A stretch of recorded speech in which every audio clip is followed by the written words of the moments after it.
What's up, brewing peeps? Brewing Daddy here. We're doing another 1 gallon batch, Northern Brewer. This one is the Innkeeper. So let's see what we got in the box. All right, we got, not my favorite, dried malt extract. It's Pilsen Light, Breeze Pilsen Light.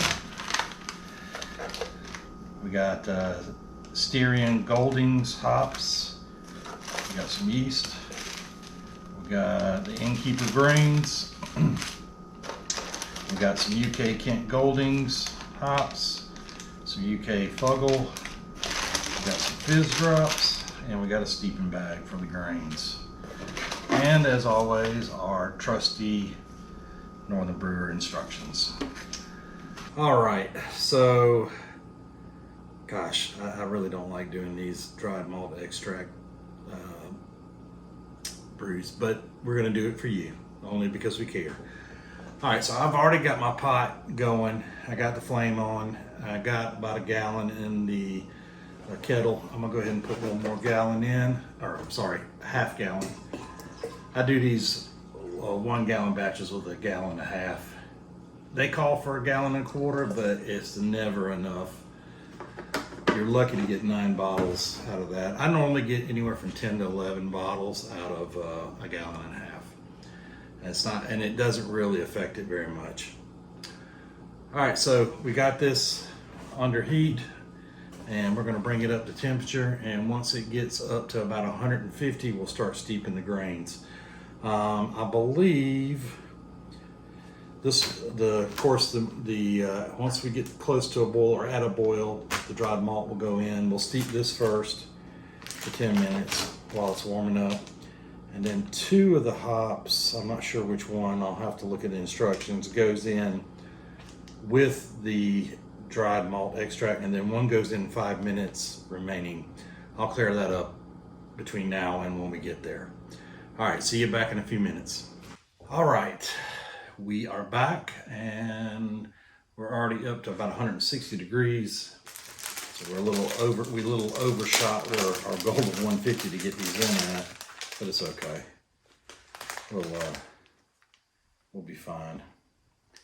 It'll take way more than 10 minutes for it to get up to the rest of to get up to 218 degrees.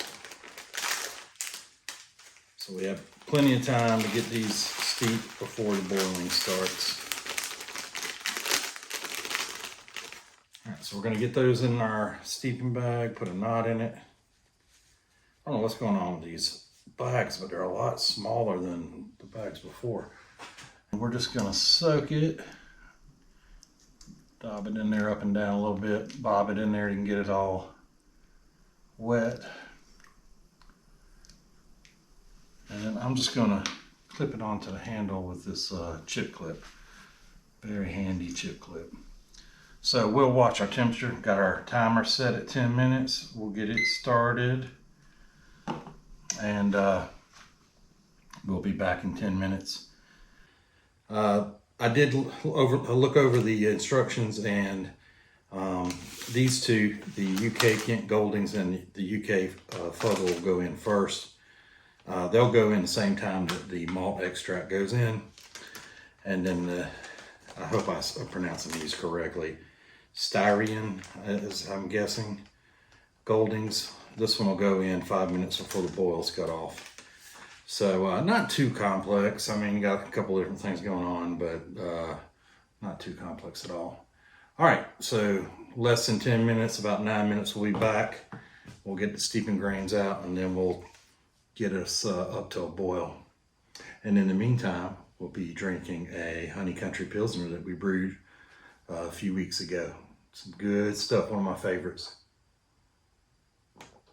All right, we'll be back in a few. All right, our timer just went off. And it's time to get our grains out. So I'm just gonna let this drain into the kettle.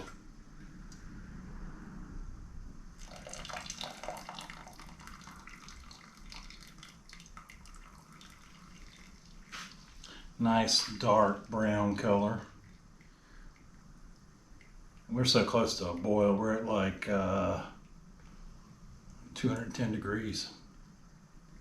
So we're very, very close to a boil, which means time to put in our dried malt extract. Now it's a little early. We're still gonna go ahead and do it though, because I don't want to boil over. I'm gonna get the thermometer out. I'm gonna stir this in as we go.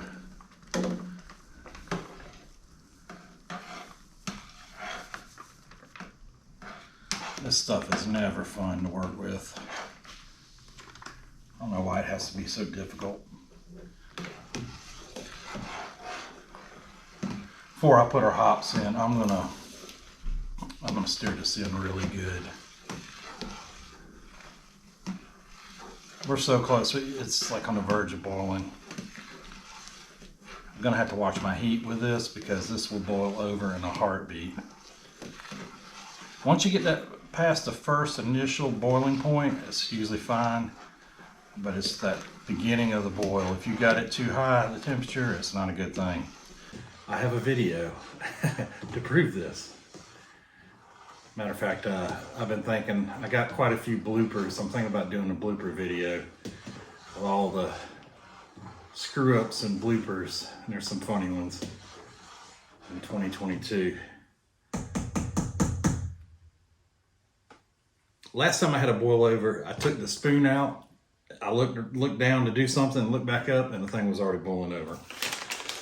So I don't trust it. All right, let's get these hops in. I can hear it too. It's always good to listen, because you can tell when it's close. And it's close. It's like you can hear the boil about to start. And it's about to start.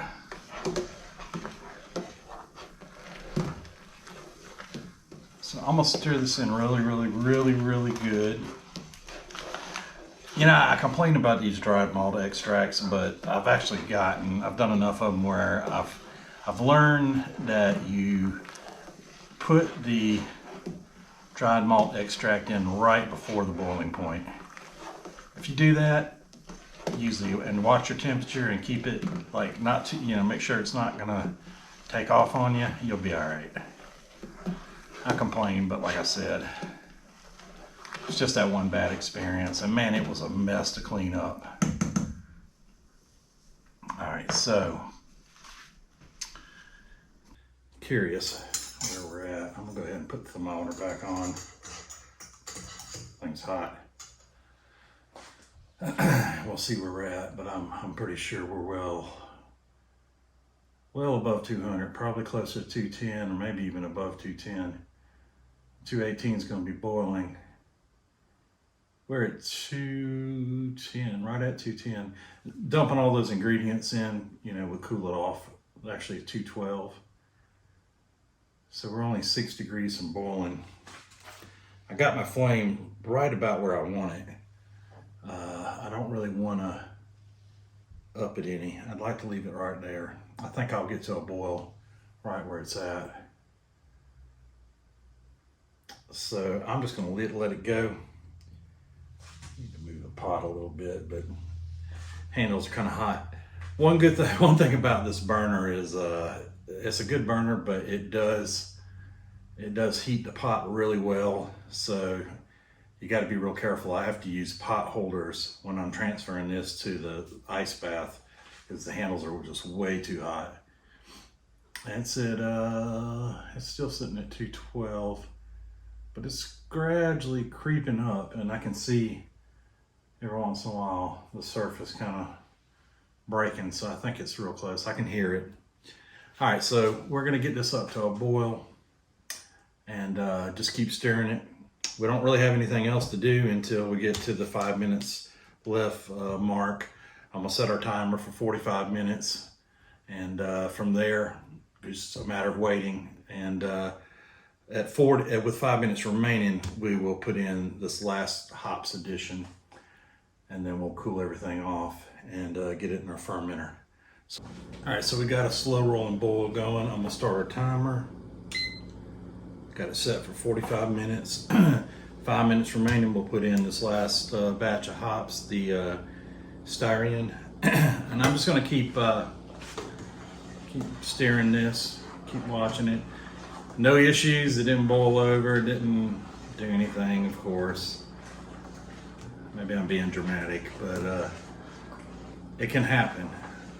I always suggest, you know, putting your thermometer in, watching it. Once you get up to past 210 degrees, go ahead and put in your ingredients, because your boil's gonna start really soon. And it'll drop a little bit, but it'll be right back up. I'm just gonna keep stirring this for the next 45 or 40 minutes until we put our last hops addition in, and let this run at a slow rolling boil like it is.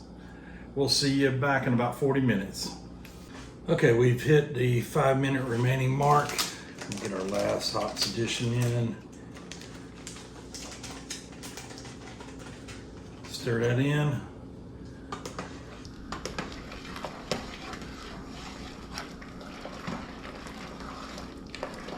And in about 5 minutes, we're gonna cut the heat. We're gonna put this on the ice bath. Our fermenter's already sanitizing, airlock, scissors, all that stuff sanitizing. I'll drop this in the yeast packet in the sanitizer as well. And we'll be ready to go. All right, I'll see y'all back in about 5 minutes. All right, our timer just went off. So we're gonna cut our heat. I'm gonna give it one last good stir before I put the lid on it. It's looking pretty good, actually.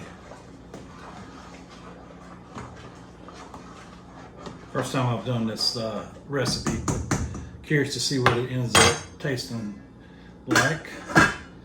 All right, so we're gonna cut our heat.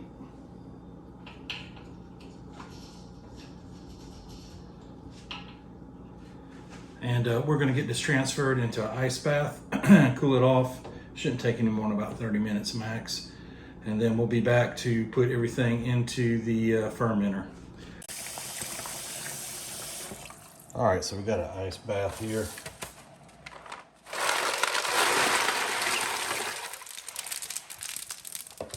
Go ahead and get it all iced up.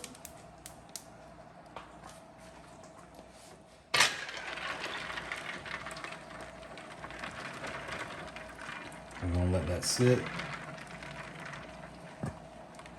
And it should cool down here, maybe 30 minutes or so. And we'll be able to transfer it into our fermenter once it's cooled off.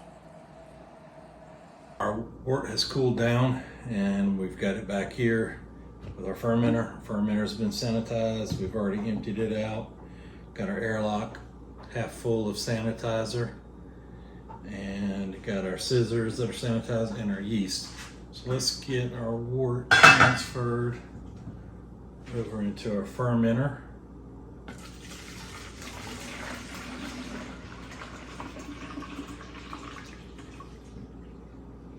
This is kind of a cloudy looking brew. Try not to get the crud in the bottom on there. There's a little bit of crud. That's the, I don't know if you can see it, but that's the remnants of the hops mostly. Looks like we got right at a gallon.